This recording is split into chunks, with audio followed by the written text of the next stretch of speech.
ये संसार सपना का है ये खेल। सपना का जादू है। और सब बोलते हैं ये संसार है तो जादू, मतलब देखने में है, पकड़ने में नहीं। दिखाई देता है लेकिन होता कुछ नहीं। सपना भी यही तो होता है ना। मैं जब छोटा था तो मुझे घड़ी पहनने का बहुत शौक था। मेरा ही नहीं, आप सब क्या है अपने जमाने के घड़ी का शौक। अभी तो अब जमाना अनुसार तो किसी का मोटर बाइक हो सकता है, प्लेन हो सकता है, अपनी अपनी इच्छा का है। मेरा जब छोटा था तो घड़ी पहनना का शौक। लोग रास्ता में देखे अपना तो घड़ी देखे, और जैसे घड़ी मिली, लोग नए नए घड़ी मिलते क्या है, ये इसका ऊपर करते हैं एक घड़ी दिखाने के लिए, शो ऑफ। हमको भी घड़ी पहनने की इच्छा थी, लोग अपने साथी लोग पहनते थे तो हमको भी पहने। बेचारा ये हम्बल बिगिनिंग कहाँ से घड़ी खरीदेगा। तो मन को तो जैसे भी खुशी होना है, तो बेचारा मन ने सपना में घड़ी खरीद लिया। तो घड़ी खरीद लिया और सपना में मैं घड़ी दिखाते हुए चल रहा हूं। एक आदमी सब्जी खरीदने गया और उसने नए नए औंठी लिए थे। एक लेडी ने सब्जी खरीदने गई, वो या नया सोने की औंठी बनाई थी। तो जाकर सब्जी वाले से पूछते, इसका भाव कितना है, इसका भाव कितना है, खाली पूछती रहती, इसका भाव कितना है, इसका भाव कितना है। खरीदना नहीं है। और उधर सब्जी दिखाती है, अपनी अंगुली देखती है। मतलब पर्पज या सोने का औंठी दिखाने का उनका है। तो सब्जी वाला भी बहुत चालाक था, उसने भी अभी हीरा का दांत लगाया था यहाँ पर। तो बोले आलू के भाव कितनी है, पूछ रही है उसने। उसने बोला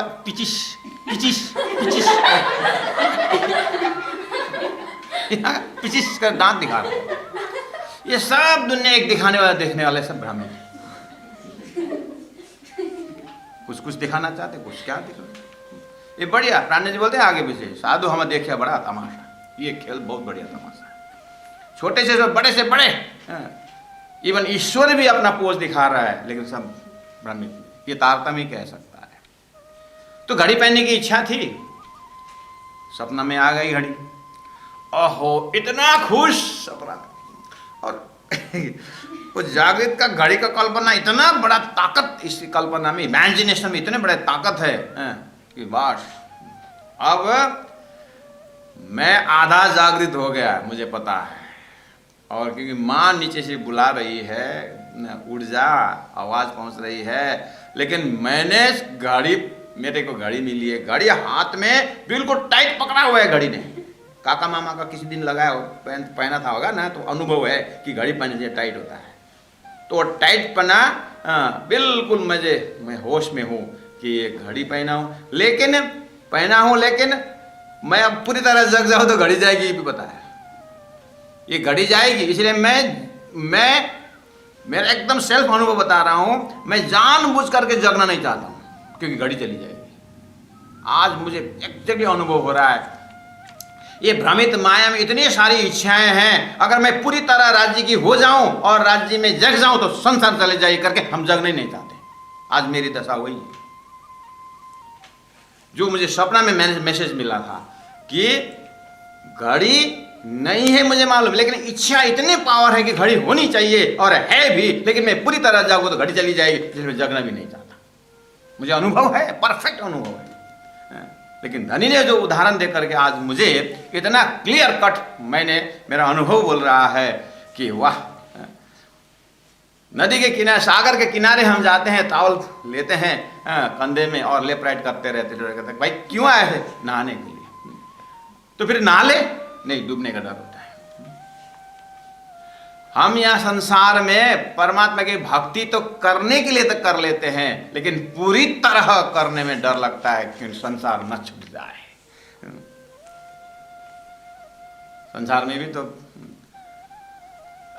महाराज हमारा लड़का थोड़ा ऐसा सिखा दीजिए, गीता सिखा दीजिए, और थोड़ा वाणी सिखा दीजिए, धार्मिक बना दीजिए ना। हाँ ठीक है, भेज दीजिए। अब लड़का ऐसा पढ़ने लगा कि महाराज अब थोड़ा उसको छुट्टी दीजिए ना। क्यों? धार्मिक हो गया ना। हाँ हो गया। तो आध्यात्मिक नहीं, कोई भी संसार के संबंधी आत्मा को आध्यात्मिक बनाना नहीं चाहता, धार्मिक जरूर बनाता है। क्योंकि धार्मिक व्यक्ति क्या करता है, माँ बाप को सेवा करता है और बुढ़ापा में वृद्धाश्रम नहीं भेजता है। लेकिन ये आत्मा यहाँ से उठ करके परमात्मा से मिले अखंड मुक्ति की ओर चला जाए, ये धरती में कोई नहीं समझाने वाला है, कोई नहीं। न बड़ी होती ये आत्मा यहाँ से एक सदगुरु ही इतना मेहनत कर सकते हैं, सदगुरु ही ये भाव से सामने वालों को पेश करते हैं। बाकी संसार में बहुत रेयर केस है, एक आध कोई अपभ्रंश या क्या बोलते हैं वो हो सकता है, लेकिन मेजोरिटी मस्ट बी ग्रांटेड। भर्म सो भर्म भरमाना, वो भरम, घड़ी पहने की जो भरम, वाह। मैं चाहते हुए भी नहीं सकना चाहता कि घड़ी चली जाएगी, ये इच्छा से मिला हुआ है। इतनी इच्छा करके हमने सारा संसार बटोरा है, इतने भ्रमित हैं कि बस प्राणनाथ जी कहते हैं ये सारी सृष्टि भरम सो भरम भरमाना। अब क्या किया जाए, थोड़ा होश में आए अगर तो अब एक उपाय है। क्या किया, सजेशन क्या देते हैं तारतम्य, साधु सोई तुम खोजो रे साधु। ये दो शब्द आया, साधा सोई तुम खोजो रे साधु। रे साधु, ये तो पहले आप पहचानो रे साधु, और ये वाला साधु संबोधन, यानी हे साधक, लास्ट वाला रे साधु जो शब्द है, हे साधक, ये संबोधन है। और साधा सोई तुम खोजो, दूसरा जो साधा आ रहा है वो साध्य, यानी अपने गुनाहों इंद्र को साध करके सही में सच्चा साधक और सही में सच्चा साधा हुआ आत्मा एज अ गुरु ही समझिए। इसलिए साधक, सच्चा साधक और पूर्ण परमात्मा स्वरूप साधक, साधु को सोई तुम खोजो रे साधु। बोले आगे इसका, ये साधा, पहला वाला साधा शब्द का व्याख्या सेकंड लिटी में दिया है, जिनका पार पयाना, जिनका पहुंच पार पहुंच गया है, जिनका पार पयाना, जिन्होंने पार को प्राप्त किया हो, जिनका पार पयाना, जिन्होंने पार प्राप्त किया है, जिन्होंने पार को पाया है, उसको, उस साधक को खोजो हे साधु। अभी तक जो ऊपर भरम की बाजी रहती विस्तारी भरम सो भरमन, ये समस्या था, जीव के ऊपर लगा हुआ समस्या। समाधान क्या है? समाधान तारतम्य ने कहा कि आप कृपा करके ऐसे साधु को खोजो, ऐसे ब्रह्म मुनि को खोजो, ऐसे ब्रह्मात्मा को खोजो, ऐसे सदगुरु को खोजो जिनका पार पयाना, जिनका पहुंच पार गया। अच्छा, उनका लक्षण तो सब आगे आ जाएगा। अब इस शब्द का अर्थ और लोकेशन मैंने बताया, किस तरह सृष्टि में ये समस्या है, भरम की बाजी है और भरम सो भरम भरमाना है। इसलिए साधु सोई तुम खोजो रे साधु, जिनका पार पयाना, यानी खोजो सतगुरु पाइए, सतगुरु संग करतार होना प्राणनाथ जी के हृदय में है। इसलिए तो पहला नंबर हमें जीवन में एक आदर्श पुरुष, ब्रह्म का ही स्वरूप, ब्रह्मविद ब्रह्मैव भवति श्रुति, और ब्रह्म को जानने वाला ब्रह्म ही होता है, ये जो है शास्त्र का स्लोगन, ये वाला व्यक्ति को ऐसा महापुरुष ढूंढना चाहिए। ये हमारा होमवर्क रहा। आगे 7 नंबर पे में कहते हैं, मृग जलसों जो त्रिखा भाजे तो गुरु बिना जीव पार पावे। प्यारे सुंदर साधु जी, गुरु बिना मृग जलसों जो त्रिखा भाजे, आप सब जानते हैं मृग जल मतलब मिराज वाटर, दिखता है जो नहीं है। जब बालू में सूर्य का रिफ्लेक्शन होता है तो वहां पर जानवर भूल जाते हैं, भ्रमित हो जाते हैं। कहने का मतलब मृग मतलब जानवर, संस्कृत में मृग मतलब ओनली डियर नहीं, मृग मतलब जानवर। तो जानवर चरते चरते जब उसको प्यास हो जाता है तो पानी पीने का होता है, तो पानी तो दिखता नहीं है, लेकिन दूर में दिखाई दिया पानी, और जानवर पूरा दौड़ दौड़ के पानी पीने को जाता है, लेकिन जितना आगे जाता है वो पानी उतना ही दूर चला जाता है। जानवर नहीं जानता है, फिर और आगे जाता है और आगे जाता है, अंतिम में ऐसे ही मर जाता है, प्यासी ही मर जाता है। संसार में आनंद ढूंढते ढूंढते भ्रमित जीव ऐसे ही मर रहा है कि यही आनंद है, यही आनंद है। एक राजा ने कहा, एक प्राइज रख दिया, कल सुबह दिन भर जो जितना दौड़ सकेगा उतना उसको उसके नाम पर जमीन कर दिया जाएगा। एक तैयार होकर के सुबह 7 बजे से पहले अटेंडेंस देना था, एक आदमी पहुंच गया, अभी उसी का देना है। राजा ने कहा चलो स्टार्ट करो, गाड़ी देखो, और जितना दूर दूर तक चला जाएगा, शाम को 7 बजे तक यहाँ पहुंचते, जितना कवर कर लिया है उतना तुम्हारा नाम पर कर दूंगा जमीन। ओहो, इतना दौड़ा हाँ, और दौड़ता है, थोड़ा सा 12 बज गया, 1 बज गया, और वो दौड़ता रहा। अब थोड़ा रेस्ट करके पानी पीने, फिर देखता है नहीं 1 मिनट रुकूं तो 3 स्टेप तो 4 स्टेप तो छूट जाएगा, उतना जमीन चला जाएगा। और इतना थक गया, 4 बजे तक घड़ी देखता है, और 3 घंटा और दौड़ता है, बैठ के खाना पीना कुछ नहीं, उसको तो बैठते ही, मैंने बोला ना, बैठते ही 4 स्टेप दिखता है, उतना जमीन कम हो जाएगा, और वो जमीन के लोभ से वो दौड़ते 7 बजने में 5 मिनट में दरबार में पहुंचा, और 5 मिनट को देखा तो 5 मिनट से तो फिर पहुंचे क्या था, 7 बजे पहुंचना है, फिर एक पीछे से गया और भी 5 मिनट का जमीन ले लिया।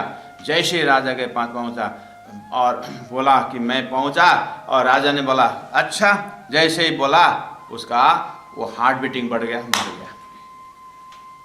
तो दिन भर दौड़ने का क्या रहस्य हो महाराज। इस तरह से प्राणी लोभ में, लालच में, यही गुणांग इंद्रियों के माध्यम से ही अंतर में चेतना इसी तरह भ्रमित होकर के भरमाना, ये मृग जलसो, ये संसार मृग जल है।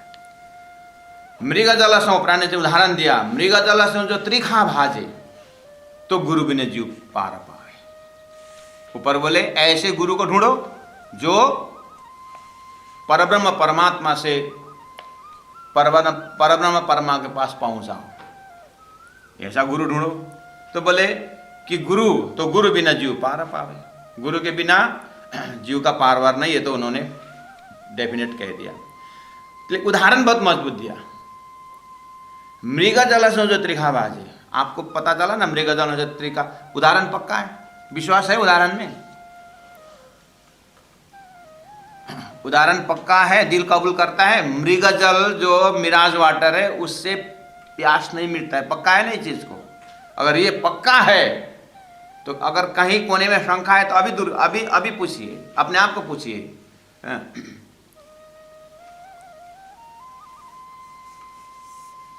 गाड़ी हस्बैंड ड्राइव कर रहे हैं और बगल में अर्धांगिनी बैठी हुई है और गोद में एक 2-2.5 साल का लड़का है,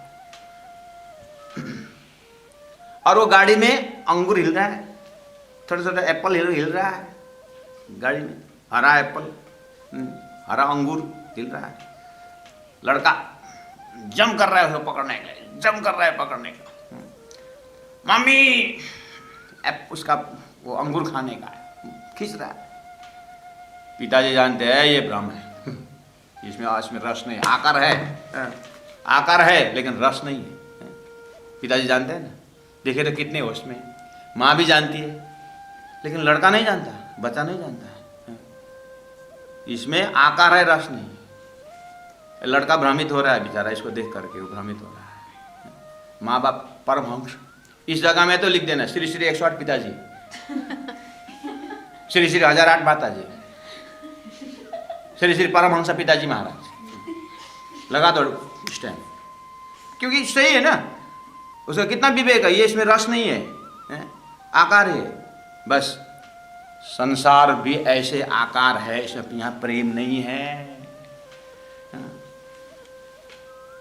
कितनी होशियारी थी देखिए तो, बच्चा के आगे तो परमहंस है ना, हो ऐसे ही हमारे आगे ऐसे अध्यात्म गुरु ये परमहंस है, उनके पास के बाद पे साधु सोई तुम खोजो रे साधु, ऐसा साधु को खोजो जो दूध पानी का निवारा करके दूध को दूध पानी को पानी अलग करके बैठे हो, ऐसा कोई होगा ढूंढो। प्रणज जी महाप्रभु होमवर्क दे रहे हैं। इनडायरेक्टली संकेत वहां है, कहां? 40 वर्ष तक मेहनत करके साक्षात श्री राज जी महाराज ने कहा है कि देवचंद्र तुम्हारे अंदर आकार में आए के बैठे हम, तुम स्वरूप तुम में स्वरूप तुम स्वरूप के संग भेद तुम्हारे को लके ब्रह्मानंद रसरंग, उसके है इंडिकेशन हुआ है। यहाँ पर अभी कुछ नाम नहीं लेना है, किरंतन है, शुरुआत है, बस अभी अभी अपना दूसरा तीसरा चौपाई चल रहा है, 21वां चौपाई है, इसी वक्त पूरा किरंतन को देखेंगे तो इसलिए संकेत कर रहे हैं कि ये कंफ्यूजन है संसार में, ये बीमार है। अब इसके दवाई जो है सदगुरु के पास, वो वैद्य के पास जाओ। लेकिन ध्यान देना, मृगजल सो जो त्रिखा भाजे, अगर मृगजल से प्यास मिटता है तो गुरु बिना जीव पार पावे। लोग गुरु करने से डरते हैं। एक आदमी ने गीता पढ़ लिया, कैसे पढ़ा? वो गुरु करना तो चाहता नहीं था और धनाढ़ था, और एक पंडित को बोला, ओए पंडित। हाँ जी सेठ जी, आओ बैठो, चाय पियोगे? हाँ अभी भी पी के आया हूँ। कोई बात नहीं, दूध पी लो। नहीं, थोड़ा गैस होता है। अच्छा गीता पढ़ने का आता है? आता है। अच्छा 15 अध्याय पढ़ो। 15 अध्याय में देखा 4-5 लोग जो उसको नहीं आता था, दोबारा पढ़ो। 2-3 बार पढ़वाया, अब पकड़ लिया, हाँ इसमें ऐसे उच्चारण करने का सीख लिया। 16 अध्याय पढ़ो। ऐसे करते करते पढ़ लिया गीता। अब बोलते हैं सेठ जी, हमने किसी उल्लू को गुरु नहीं बनाया, हमने गीता पढ़ ली।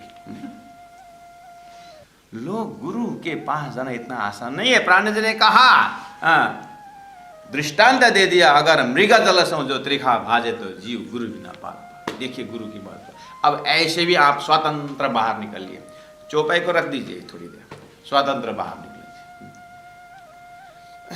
जानवरों को गुरु बनाने की जरूरत नहीं, स्वतः सिद्ध है। मनुष्य को ही गुरु बनाना पड़ता है। कुत्ता को बच्चा पानी में डाल दीजिए, जन्मते ही वो तैरना शुरू करेगा। आदमी का बच्चा डाल दीजिए, और पेड़ में चढ़ने को सीखिए। आदमी सब हर जगह गुरु करना पड़ता है और राइट टाइम में भूल जाते हैं। और दूसरी समस्या, गुरु करना भी होता है और राइट टाइम भूल जाते हैं। ऐसी मस्ती भी है। पेड़ चढ़ने को सीखिए, क्यों सिखाया है? अगर बाघ अटैक करेगा, शेर अटैक करेगा ना, तो मरने के लिए ऊपर चढ़ना चाहिए। अच्छा हाँ, इसीलिए सीख लिया। इसीलिए अब जिस दिन सही में बाघ आता है ना, कौन पेड़ चढ़ेगा? है हिम्मत हो जाए पेड़ चढ़ने का। जीवन बचाने के लिए जो भी सीखते हैं राइट टाइम में काम नहीं आता है। इतना एक्सपीरियंस ड्राइवर है, पता नहीं क्या होता है, कहाँ पेड़ में ठोक देता है। जो होने का दिन है ना, वो होता ही रहता है। मृगजल जो त्रिखा बाजे तो गुरु बिना जीव पार पावे। गुरु गु अंधकार रू प्रकाश, शब्द तो सिंपल है। सुंदर साथ जी, गुरु का स्थान बहुत बड़ा है। आइए थोड़ा सा चलते हैं गुरु के पास। रावण के पास ना सोने का लंका था, याद है आपको? रावण के पास सोने का लंका था। ओहो, स्वर्ग जाने के लिए सीढ़ी बनाता, भगवान से टक्कर लेता था, कितना ताकत था। और सभी विद्या, वो वास्तव में वो रावण, आप लोग राक्षस बोलते हैं उसको, लेकिन वो ब्राह्मण, सभी वेद कंठस्थ था उसका, सब कुछ था। और इधर बेचारा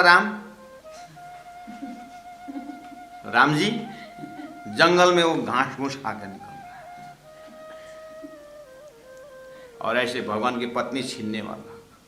रावण के पास सब कुछ था, लेकिन देखा सारा लंकेश्वर खत्म हो गया। क्यों? उसके पास सब कुछ था लेकिन गुरु नहीं थे। और राम के पास कुछ नहीं था लेकिन गुरु थे। राम के आगे गुरु थे।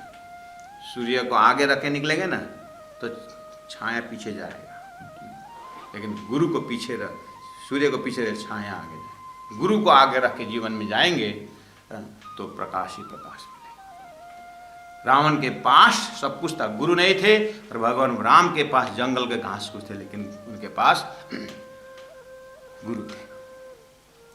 छोटे से उदाहरण में इतने समझ। जीवन में गुरु का रोल, आपको विवेकानंद की कहानी बताऊं। विवेकानंद रामकृष्ण परमहंस के शिष्य। एक जगह विवेकानंद जी लेक्चर दे रहे थे, वो एक घूमघाम एक चित्रकार आ गया, आर्टिस्ट। तो उसको तो आर्टिस्टों को क्या होता है, बैग, काला बैग लिया और थोड़ा कैंपस लिया और थोड़ा पेंसिल के घूमते, एक भयंकर आवाज, बुलंद आवाज में कोई लेक्चर हो रहा है, तो बेचारा हॉल में घुस गया, देखा, अरे क्या भयंकर आदमी है, इनका तो चित्र निकलना चाहिए करके उसने कंपास कैंपस में अपना उसका नक्शा बनाना शुरू किया। और लेक्चर धूमधाम जा रहा है, विवेकानंद जी का जा रहा है, और जैसे लेक्चर खत्म और वो जो नक्शा जो बना है वो भी खत्म, लेकिन चित्रकार भ्रमित हो गया, चित्रकार स्वयं आश्चर्य पड़ गया, ये नक्शा मैं किसको देख के क्या बनाया। प्रैक्टिकल बात है प्यारे सुंदर साथ जी, इस सोच को आप गौर के रखिएगा। जैसे ही उन्होंने, जो चित्रकार ने जैसे देखा कि मैंने जिस आदमी को बनाना शुरू किया, तो ये दूसरे नहीं, दूसरे शक्ल कौन आया, उसको पहचाना ही नहीं अपने आप। उसने सीधा जा करके विवेकानंद से कहा, मैं फलाना मूर्ति का मतलब आर्टिस्ट हूँ, चित्रकार हूँ, और आप वो प्रवचन को सुन के मैं अंदर आया और आपका भव्य और दिव्य स्वरूप को देख मुझे चित्र बनाने की इच्छा हुई, और मैंने बनाना जैसे ही प्रारंभ किया, लेकिन जैसे ही कंप्लीट हुआ ये नक्शा ही उतरा। ये किसकी नक्शा मुझे पता नहीं, आप है कौन। चित्रकार ने पूछा, आप कौन हो, मैंने आपका नक्शा बनाया था, नक्शा ऐसे आया। विवेकानंद ने उस चित्रकार का झुक करके प्रणाम किया, धन्य हो आप, ये मेरा गुरु रामकृष्ण परमहंस जी है। आपने क्या सुना, ये परमहंस जी यानी ये विवेकानंद जी के अंदर से कौन बड़ा गुरु बोल रहे थे। ये गुरु का दर्जा है, ये शिष्य का दर्जा है। गुरु शिष्य का संबंध जो है, शिष्य हो जैसे पानी जहाज में, सॉरी समुद्र में आप अगर नमक का मूर्ति डुबा दीजिए वो वापस नहीं आएगा। गुरु तत्व ऐसा है, और शिष्यत्व उसे कहते हैं, ये गुरु का दर्जा है। एक पंडित जी रानी के पास, एक राजा का रानी के पास या उस माहौल में कथा सुनाने जाते थे, और कथा सुनाए, और जैसे कथा क्लोज करना होता है तो बोलते थे, राम कहे तो बंधन छूटे, राम कहे तो बंधन छूटे। वो एक तोता रानी ने पल रखी थी सोने के पिंजरे में, तो तोता कहता था, यूं न कहो रे पंडित झूठे, यूं न कहो रे पंडित झूठे। रोज ये किए, और धीरे धीरे पंडित जी को शर्मिंदा, और एक तोता भी मेरे बात को झूठा साबित कर रहा है। जब मैं बोल रहा हूँ कि राम कहे तो बंधन छूटे, यूं ना कहे पंडित झूठे। पंडित को हैरान हो गया, वो गुरु के पास गया, गुरुजी हम रानी को कथा सुनाते हैं, और कंक्लूजन सेशन में जब है तो मैं ये कहता हूँ कि राम कहे तो बंधन छूटे। वो सब तोता पाल रखिए, तोता बोले यूं ना कहे झूठे, पंडित झूठे। हमें परेशान हो गया। अच्छा, तो गुरु ने बोला ठीक है मैं आता हूँ। तो गुरु जी आए और सुने, और वैसे कंक्लूजन जैसे किए, तो तोता ने ऐसे ही बोला। गुरु तोता के नज़दीक पे पास गए, तोता तू क्यों ऐसा बोलता है, राम कहे बंधन छूटे और तू बोलता है यूं न कहे पंडित झूठे, ऐसा क्यों बोलता है। हाँ, जो मैं बोल रहा, मेरा जो अनुभव वही बोलता। क्या अनुभव है तेरा।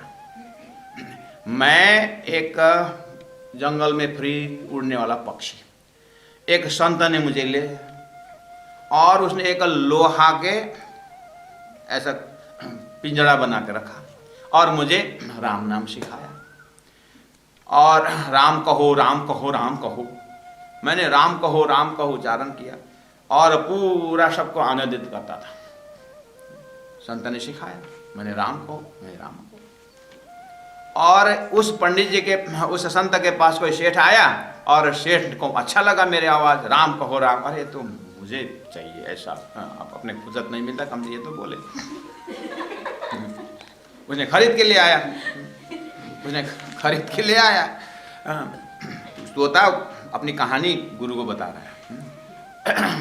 तो ले आया सेठ ने, और मुझे लोहा के पिंजरे से निकाल करके मुझे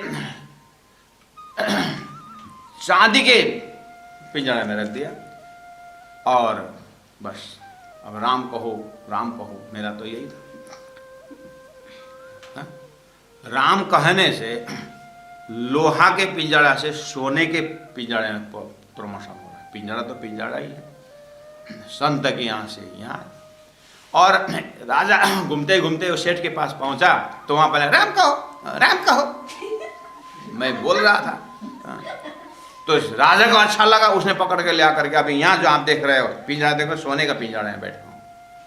तो राम कहने से बंधन मुक्त थोड़ी ना, झूठ क्यों बोलता है पंडित, इसलिए मैं बोल रहा हूँ। राम कहो यूं न कहो रे झूठे पंडित, पंडित झूठे इसलिए बोल रहा हूँ। अच्छा, गुरु को बहुत चिंता हुई। एक काम कर ले भैया, एक तोता, कल सुबह रानी आती है ना तेरे को दाना देने के लिए, तू क्या कर, मरने का एक्टिंग कर और उत्ताना पाद होकर के पागल उत्ताना पाद, यानी पैर ऊपर करके तू सो जा, मतलब मरा हुआ एक्टिंग कर। रानी क्या करती है, अरे तोता मर गया करके वो पिंजरा खोलेगी और तेरे को बाहर निकालेगी, दवाई पानी मलम पट्टी जो भी करना है करेगी, हाँ, और बाहर निकाल कर उसे तो उड़ जा, बस तुम मुक्त हो जाएगा। हाँ ये बात अच्छा। और सुबह जैसे रानी आई, तोता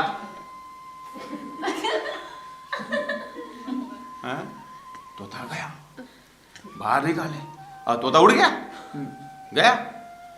शाम को पंडित आया रानी की कथा सुनाने, ऐसा पिंजरा देखा तो तोता नहीं है, हाँ खुश हुआ तोता। कथा खत्म। पंडित ने बोला राम कहे तो बंधन छूटे। आज तो तोता पीछे से रिपीट करने वाला नहीं है, पीछे से चिढ़ाने वाला नहीं है। तो आज पंडित ऊपर से तोता बोला, ऊपर से तोता बोला कि पंडित जी ऐसा मत बोलो। तोता बोला राम कहे तो बंधन छूटे नहीं, राम बोले तो बंधन छूटे नहीं। तोता बोल रहा है गुरु मिले तो बंधन छूटे। तोता क्या बोला, गुरु मिले तो बंधन छूटे।